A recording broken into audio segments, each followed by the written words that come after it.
وہ بولتے رہے۔ وزارت داخلہ نے اس کے اوپر کافی بھاگ دوڑ کی۔ خود شیخ رشید جو کہ وزیر داخلہ ہیں وہ اس ساری تحقیقات کی نگرانی کرتے رہے، اور اس نگرانی میں یہ جو کچھ بھی پتہ آہستہ آہستہ چیزیں کھل رہی تھیں، لیکن وہ تسلی دے رہے تھے سب کو کہ جی بڑی جلدی ہم اس کو حل کر لیں گے۔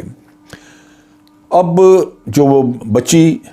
جس کا نام سلسلہ علی خیل تھا، اس نے اپنا ایک بیان دیا، اسٹیٹمنٹ اس کی، اور اسٹیٹمنٹ میں اس نے یہی کہا، اس نے کہا جی کہ مجھے اس طرح میں ایک ٹیکسی سے اٹھ کے ایک ٹیکسی میں بیٹھ کے تو میں دکان پہ گئی ہوں، وہاں سے میں نے چیزیں لی ہیں، پھر باہر نکل کے میں دوسرے ٹیکسی پہ بیٹھی ہوں، وہاں کوئی اور آدمی آ بیٹھا ہے، اس نے مجھے مارا، پھر وہ مار کے تو مجھے فلاں جگہ میں بے ہوش ہو گئی، اس نے فلاں جگہ مجھے گندگی کے ڈھیر پہ پھینک دیا، اور رستے میں میں نے یہ سنا کہ اس نے کہا کہ تو اس کمیونسٹ کی بیٹی ہے، اس کی بھی باری آ جائے گی، اس کو ہم چھوڑیں گے نہیں۔ اس کے ساتھ ساتھ وہ کہتی کہ میں وہاں سے پھر نکل کے، تو چونکہ گندگی کا ڈھیر تھا، میں نہیں چاہتی تھی کہ میں وہاں اس حالت میں جاؤں، تو میں نے اپنے والد کے فلاں جاننے والے کو ٹیلی فون کیا، اس نے مجھے بٹھایا اور گھر چھوڑ گیا۔ اب یہ تو کہانی اس لڑکی کی ہے، لیکن تحقیقات کچھ اور بتاتی ہیں۔ تحقیقات یہ ہے کہ چونکہ وہ ایک مارکیٹ سے کہتی ہے میں نے ٹیکسی لی، مارکیٹ پہ اوپر کیمرے لگے ہوئے ہیں، یہ سیف سٹی کا سسٹم ہے، مختلف جگہوں پہ کیمرے ہیں، چنانچہ فوری طور پہ تحقیقات کے دوران وہ ٹیکسیاں آئیڈینٹیفائی ہوئیں، اور وزارت داخلہ کے مطابق 4 ٹیکسیاں استعمال کی گئیں، 2 نہیں، اور وہ ٹیکسیاں جو ہیں وہ آئیڈینٹیفائی کر کے اور ان ٹیکسی ڈرائیورز کو بھی پکڑ لیا گیا۔ اب جب ٹیکسی ڈرائیور سے بات چیت ہوئی تو پتہ چلا کہ اس طرح کا کوئی واقعہ نہیں ہوا جہاں یہ کہا جائے کہ ٹیکسی کے اندر کوئی آدمی چڑھ گیا اور اس نے مارا۔ کسی بھی ٹیکسی میں یہ کوئی واقعہ نہیں ہوا۔ اس کے ساتھ ساتھ یہ ہے کہ وزارت داخلہ اور سیکورٹی کے جو لوگ تھے وہ بار بار وہ رابطے میں تھے ایمبیسڈر صاحب کے، اور لگ رہا تھا کہ ایمبیسڈر صاحب پریشان ہیں، وہ ایمبیرسڈ ہیں، کوئی بات اندر کی ہے جو وہ ان کو پتہ ہے لیکن وہ بات نہیں کرتے، اوائڈ کیا جا رہا تھا۔ اور اس اثناء میں ٹیلی فون مانگا جاتا تھا ان سے کہ جی آپ اپنا ٹیلی فون دیں، لیکن ہمیں ٹیلی فون، یعنی اداروں کو وہ ٹیلی فون نہیں دیا جا رہا تھا جو کہ بچی کے پاس تھا، جس پہ وہ کہتی تھی کہ میں نے ٹیلی فون کر کے فلاں کو بلایا۔ اب بالآخر وہ ٹیلی فون حوالے کیا گیا، لڑکی کی تصویر حوالے کی گئی تاکہ سوشل میڈیا پہ جو جھوٹ پھیلایا جا رہا اس کو روکا جائے، اور اس کے ساتھ ساتھ یہ جو ٹیلی فون ہے اس کے ذریعے باقی لوگوں کو ٹریس آؤٹ کیا جائے۔ جب ٹیلی فون ملا تو پتہ چلا جناب کہ لڑکی نے اس میں سے تمام ڈیٹا ڈیلیٹ کر دیا ہے۔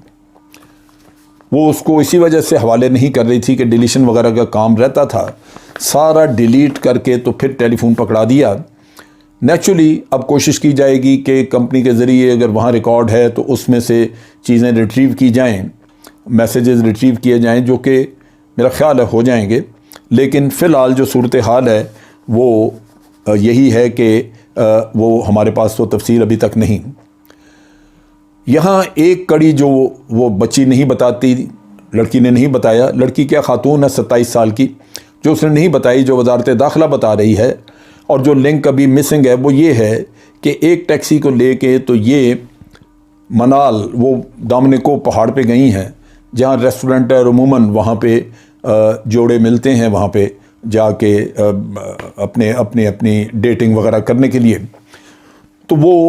وہاں گئی ہیں اور وہاں سے انہوں نے انٹرنیٹ بھی استعمال کیا ہے، لہٰذا اس کی تفصیل مل گئی ہے کہ انٹرنیٹ کو یوز کیا ہے انہوں نے۔ سو یہ نہیں کہہ سکتے کہ میں منال نہیں گئی وہاں پہ، یعنی دامنکو نہیں گئی، وہ ذکر نہیں کیا انہوں نے، اپنی جو اسٹیٹمنٹ اس میں نہیں بتایا، لہٰذا یہ ایک تصویر جو بنی اس میں ایک مسنگ لنک یہ کہ منال یہ کیسے پہنچی، یعنی دامنکو پہ کیسے پہنچی، وہاں کون تھا، یہ ابھی سلسلہ جو ہے یہ میرا خیال ہے 1 آدھ دن میں ہماری ایجنسیز یہ بھی کھول دیں گی۔ اور یہاں پہ اس پکچر کے کھلنے کے بعد ساری تفصیل سامنے آ جائے گی، لیکن چیزیں یہ واضح ہوئیں کہ یہ جو خاتون ہیں یہ آپ کو یا ہماری ایجنسیز کو صحیح بات نہیں بتا رہی ہے، جھوٹ بول رہی ہیں۔ کوئی سازش تھی پاکستان کو بدنام کرنے کے لیے، یا یہ کہ کوئی اور قصہ تھا خاتون کا اپنا، لیکن ڈیفینیٹلی وہ اغوا نہیں ہوئی۔ وزارت داخلہ نے یہ واضح بتایا ہے کہ ان کو اغوا نہیں کیا گیا۔ اب ہماری اطلاع یہ ہے کہ افغانستان کے ایمبیسڈر بہت امبیرس تھے اور وہ یہ یہاں شرمندگی نہیں اٹھانا چاہتے تھے، چنانچہ انہوں نے اپنی حکومت کو درخواست کی کہ مجھے واپس آنے کی اجازت دی جائے، واپس بلایا جائے۔ چنانچہ جس طرح کی شیطانیت ہمیشہ اشرف غنی کرتا رہا، اس نے اس کا بھی ملبہ پاکستان پہ ڈالنے کی کوشش کی اور امبیسڈر کو امبیرسمنٹ سے بچانے کے لیے اس کو واپس تو بلا لیا، لیکن اسی واقعے کو بہانہ بنایا۔ سو یہ شیطانیت ہم سمجھتے ہیں، کوئی اس میں ایسی بات نہیں ہے کہ پاکستان میں لوگ یہ بات سمجھتے نہ ہوں۔ اب چیز یہ ہے کہ ہمیں بہت ساری معلومات، بہت ساری سوشل میڈیا پہ پہلے دن سے ہی بعض چیزیں چلنی شروع ہو گئی تھیں۔ میں نے ارادتاً اس پہ کوئی ویڈیو نہ کی، یہ سوچ کے کہ ہم بھی بچیوں والے ہیں، اگر بچی نے کوئی غلطی کی ہے تو ہمیں اچھالنے کی کیا ضرورت ہے،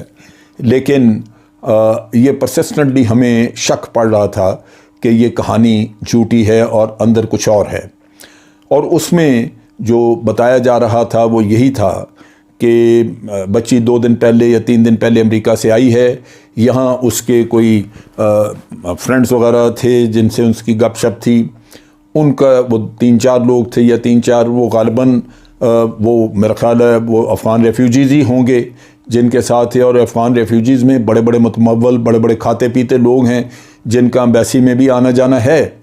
اور انہوں نے پاکستان میں کاروبار کھول لیے ہوئے ہیں، ہوٹل چلا رہے ہیں، بہت کچھ ہے، وہ سب چیزیں سامنے آ جائیں گی۔ اور انہی میں کوئی گڑبڑ ہوئی ہے کسی کے ساتھ، جو کسی نے مارا ہے، مارا ضرور ہے، اس میں کوئی شک نہیں ہے کہ کچھ اس خاتون کو کچھ مارا ہوا تھا، تو کوئی کہیں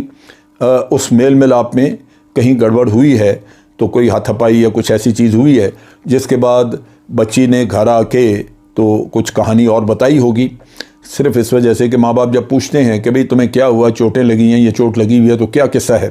تو بات کھلتی ہے۔ سو اس کے لیے کوئی کہانی جھوٹی بنانی پڑی ہوگی، وہ بنائی، لیکن جب یہ جھوٹی کہانی ماں باپ کو سنائی تو انہوں نے کوڑا مچا دیا کہ جی بچی اغوا ہو گئی، تو وہ سارا قصہ بن گیا۔ لیکن بہرحال شکر اللہ کا کہ اغوا نہیں ہوئی، جھوٹ کھل گیا، اور کھلنا ہی تھا، اور باقی بھی سٹوری جو ہے وہ آئندہ آپ کو تھوڑی عرصے میں پتہ لگ جائے گا، ساری بتا دی جائے گی۔ لیکن افغانستان کا بھیانک کالا چہرہ اشرف غنی کا، افغانستان کا تو نہیں کہنا چاہیے، اشرف غنی اور اس کے ٹولے کا بھیانک کالا چہرہ وہ اللہ تعالیٰ نے مزید بے نقاب کر دیا۔ آج کے لیے اتنا ہی۔ افواج پاکستان زندہ باد، پاکستان پائندہ باد۔